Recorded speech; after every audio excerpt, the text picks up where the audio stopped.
چین کے نائب وزیر اعظم 3 روزہ دورے پر اسلام آباد پہنچ گئے۔ وفاقی وزیر رانا ثنا اور احسن اقبال نے مہمانوں کا استقبال کیا۔ چینی وفد سی پیک کی 10 سالہ تقریبات میں شرکت کرے گا۔ چینی نائب وزیر اعظم کی وزیر اعظم شہباز شریف اور وزیر خارجہ بلاول بھٹو زرداری سے ملاقات بھی متوقع۔ چین نے 6 ماہ بعد پاکستان کے لیے نیا سفیر بھی نامزد کر دیا۔ جیونگ جائے ڈونگ پاکستان کے لیے سفیر نامزد۔ اسلام آباد میں 31 جولائی اور 1 اگست کو چھٹی کا اعلان، نوٹیفیکیشن جاری۔ 2 دن اسکول، یونیورسٹیز اور دیگر تعلیمی ادارے بند رہیں گے۔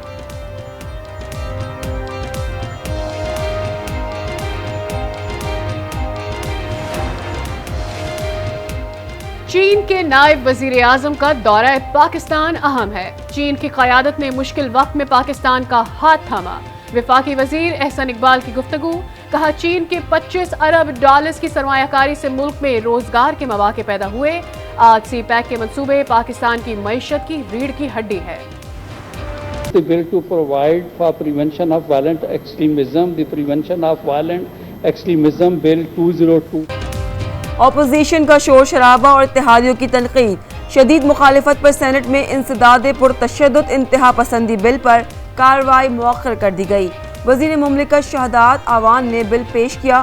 بھرپور احتجاج پر چیئرمین سینٹ صادق سنجرانی نے کہا، حکومت کرے نہ کرے میں اس بل کو ڈراپ کرتا ہوں۔ سینیٹر کامران مرتضیٰ، طاہر بزنجو سمیت دیگر نے اعتراضات اٹھائے۔ مجوزہ بل کے تحت ملوث تنظیم کو الیکشن میں حصہ لینے کی اجازت نہیں ہوگی۔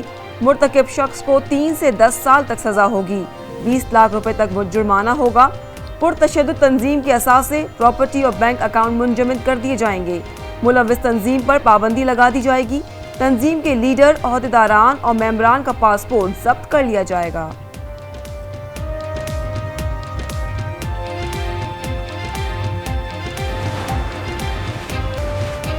پی ٹی آئی کے دور میں معیشت کو تباہ کیا گیا۔ گزشتہ حکومت نے منصوبے مکمل کرنے کی کوشش ہی نہیں کی۔ وزیر اعظم شہباز شریف کا تقریب سے خطاب، کہا گزشتہ حکومت نے مجرمانہ غفلت کی، 4 سال کی بدترین گورننس نے ملک کو آج یہاں پہنچایا۔ ہم کشکول لے کر جاتے ہیں تو شرم آتی ہے، انگلیاں اٹھتی ہیں۔ 77 ارب روپے دریا بٹ کر دیے، اس کا حساب کس سے لیں گے؟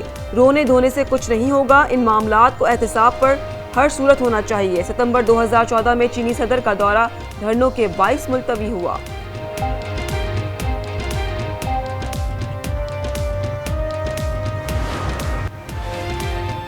نگراں وزیر اعظم کے لیے متفقہ طور پر 5 نام طے کیے گئے۔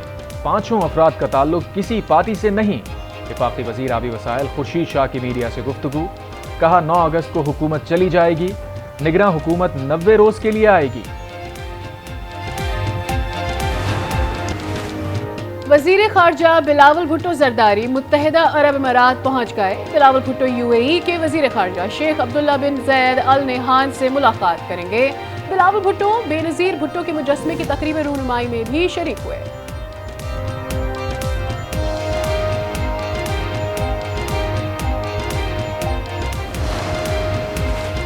توشہ خانہ کے انضباط مینجمنٹ کا بل 2023 ایوان نے منظور کر لیا۔ توشہ خانہ بل وزیر مملکت شہادت آوان نے پیش کیا۔ بل کے تحت اب تحائف توشہ خانہ میں جمع نہ کروانے پر 5 گنا جرمانہ ہوگا۔ توشہ خانہ قواعد کی خلاف ورزی میں معاونت پر سزا ہوگی۔ نواز شریف کو انصاف دینا قرض ہے۔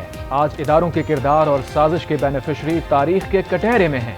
وزیر دفاع خواجہ آصف کا ٹویٹ، لکھا جب تک یہ سارے کردار قیمت نہیں چکائیں گے، نظام ڈس انفیکٹ نہیں ہوگا۔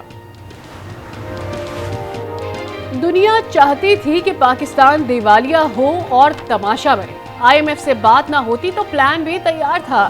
وزیر خزانہ اسحاق ڈار کا سینٹ اجلاس میں اظہار خیال، کہا شکر ہے تمام ادائیگیاں وقت پر کی، زر مبادلہ کے ذخائر بھی بہتر ہو رہے ہیں۔ IMF کے معاہدے کو بروقت مکمل کیا جائے گا۔ مہنگائی قابو سے باہر ہے اور اللہ سے دعا مانگے اللہ تعالیٰ ہمارے حال پہ رحم فرمائے۔ کوئی سیاستدانوں کو سمجھ آنی چاہیے کس طرح کنٹرول کرنا ہے۔ یہ آدمی کی جس کی تنخواہ 50,000 ہے، اس کی تقریباً 30,000 رہ گئی ہے اور اس کو افورڈ نہیں کر سکتا۔ غریب آدمی کیا لے؟ کچھ بھی نہیں لے سکتا۔ بچوں کو کیا کھلائیں؟ پہلے گھر کے خرچے میں سے پیسے بچا کے لے کے جاتی تھی گھر، اور آج پرس بالکل خالی کر کے جاتی۔ ملک بھر میں مہنگائی کا طوفان، کراچی کے بچت بازار بھی عوام کی ریلیف دینے میں ناکام۔ پشاور میں اشیاء خورونوش کی قیمتوں نے عوام کو چکرا کر رکھ دیا۔ 1 کلو دال ماش اور لوبیا 450 روپے فی کلو، چینی کی قیمت 140 روپے تک جا پہنچی۔ اسلام آباد اور لاہور کے شہری بھی مہنگائی سے تنگ، 2 وقت کی روٹی کا حصول مشکل۔ پشاور میں 9 مئی کو جب ریڈیو پاکستان کے آرکائیوز کو اور چاغی اسٹوڈیو کو اور اس کی بلڈنگ کو آگ لگائی گئی، اور اسی طرح آپ کو یاد ہوگا 2014 میں پاکستان ٹیلی ویژن کے اوپر ایک گروہ جو تھا وہ حملہ آور ہوا۔ یہ پاکستان ٹیلی ویژن نیشنل براڈ کاسٹر اور ریڈیو پاکستان جو ہے یہ پاکستان کی خالی بلڈنگز نہیں ہیں، ادارے نہیں ہیں، بلکہ یہ اثاثہ ہے۔ 9 مئی کو ریڈیو پاکستان پشاور میں آگ لگائی گئی۔ 2014 میں پی ٹی وی پر ایک گروہ حملہ آور ہوا۔ وزیر اطلاعات مریم اورنگزیب کا تقریب سے خطاب، کہا پی ٹی وی اور ریڈیو پاکستان ہمارا اثاثہ ہے، ریڈیو پاکستان کا آرکائیو ڈیجیٹل ہو گیا، وزیر اعظم جلد افتتاح کریں گے، ریڈیو پاکستان کی آواز نشریات 52 سے زائد ممالک تک سنی جائیں گی، وزیر اعظم وزیر خزانہ وزیر منصوبہ بندی کے تعاون کی شکر گزار۔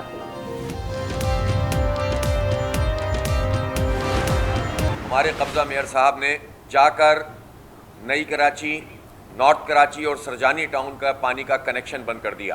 وہ کہتے ہیں کہ ناجائز کنیکشن بن گئے ہیں، یہ کوئی مریخ سے آ کر ناجائز کنیکشن دے کر گیا ہے۔ جماعت اسلامی نے اس بات کا فیصلہ کیا ہے کہ ہم احتجاج کریں گے۔ کل انشاءاللہ شہر میں 10 مقامات پر احتجاج کیا جائے گا۔ امیر جماعت اسلامی کراچی حافظ نعیم الرحمان نے پانی کی عدم دستیابی پر احتجاج کا اعلان کر دیا۔ شہر کے 10 مقامات پر مظاہرے کیے جائیں گے۔ پریس کانفرنس میں کہا حکومت نے بحران کا حل ڈھونڈنے کے بجائے نیو کراچی میں پانی کا کنیکشن کاٹ دیا۔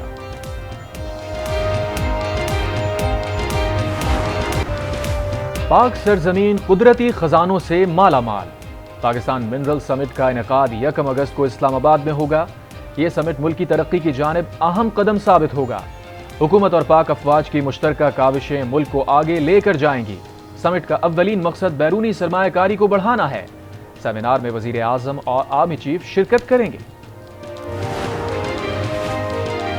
برطانیہ کی نئی نامزد ہائی کمشنر جین میریٹ اسلام آباد پہنچ گئیں، کہتی ہیں برطانوی ہائی کمشنر کی حیثیت سے اپنی ذمہ داریاں سر انجام دیں گی، پاکستان آ کر خوش ہوں، یہ ملک ہمارے لیے بہت اہم ہے۔ سعودی عرب اگلے ماہ یوکرین امن مذاکرات کی میزبانی کرے گا۔ مذاکرات میں یوکرین، بھارت اور برازیل سمیت 30 ممالک شامل ہوں گے۔ جدہ میں 5 اور 6 اگست کو ہونے والی اہم بات چیت میں روس شامل نہیں ہوگا۔ امریکہ اور یورپ کو امید ہے بات چیت کے ذریعے کسی ممکنہ امن معاہدے کے لیے یوکرین کے لیے عالمی حمایت حاصل کی جا سکے گی۔